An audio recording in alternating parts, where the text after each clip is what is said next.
বন্ধু। হ্যাঁ বন্ধু ক। বন্ধু 1000 টাকা থাকলে দে না বন্ধু। টিয়া তো নাই আমার কাছে, তুই টিয়া দিয়ে কিনবি? আরে দোস্ত, আমার খুব দরকার ছিল। আমার ওই যে পরীক্ষা আছে না, সামনে পরীক্ষা আসতেছে, তা পরীক্ষার ফি জমা দেওয়া লাগতো।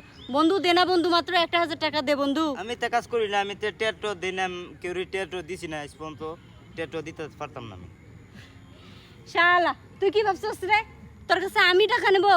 আমি মিষ্টি তোর কাছে টাকা নেব? তাহলে আরে তরে তো আমি পরীক্ষা করলাম, হ্যাঁ। দেখলাম তুই যদি আমার 1000 টাকা দিতি, হ্যাঁ। তাহলে আমি তোরে 5000 টাকা দিতাম। আর শোন শোন শোন, আমি আছে না ভাবছিলাম গরিব মানুষের মাঝে 10,000 টাকা বিতরণ করব, ঠিক আছে? তাই নাকি বন্ধু? ল ল, আমার কাছে আছে, বুঝে ল ল বন্ধু, তোর 1000 টিয়া দেখছেন টিয়াটা দে।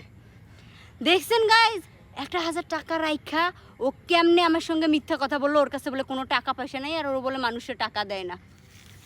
আমার টিয়াটা দে, 5000 টিয়া দে। দাঁড়া দাঁড়া, তোরে 5000 টাকা আমি দিতেছি। কেমনে? 5,000 এই কালো, টাকা। এই। দেখ দেখ দেখ, কোনো 5000 টাকা পাবি না। মিয়া দেখেন পিছনে হাঁটতেছে। 5000 টাকা তোরে কোনো দিমু না। আমার কাছে টাকা নাই, আমি মিথ্যা কথা